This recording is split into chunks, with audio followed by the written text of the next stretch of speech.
How would you describe what it was like for you guys before we started meeting?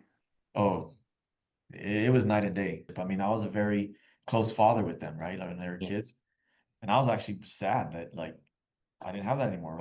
It was getting bad to the point where I'd yell at him, he'd yell, and we'd kind of go back and forth, and that doesn't happen anymore. I knew that I was the problem.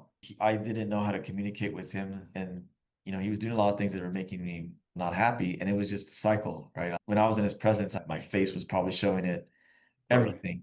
That was back then. That was the night. Then it turned to day is like, yeah, these little Jedi mind tricks that we learned.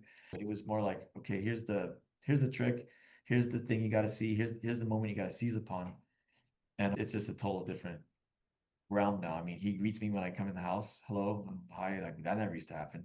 Wow. The other car that I used to have, I had bought these rails for the top. He volunteered. He's like, yeah, you want me to put the rails on for you? I was like, yeah, yeah, I love that. It's offered it. Yeah, God, it's so much more collaborative, congenial, coming together. That's the vibe. yeah. It's a dream come true. This is actually a very divine moment when I met you, and I was really pissed that day actually because I was thinking, I got to be an authoritarian. I'm gonna kick him out of the house at 18, and he's just gonna have to learn the hard way.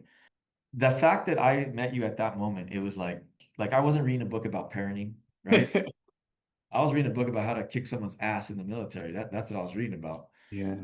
So that's one of the few moments that must have been a divine moment that somebody said, no, that's not the way to do it. Hmm. You got to talk to this guy. So if your friends were thinking about doing this kind of coaching, what would you tell them?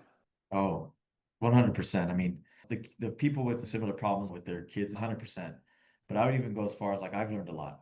Geez, adults should do this type of thing. I've learned things about myself that I even use here at my workplace. I had a feeling people were so starved and hungry, and it was just these little gestures that we weren't receiving.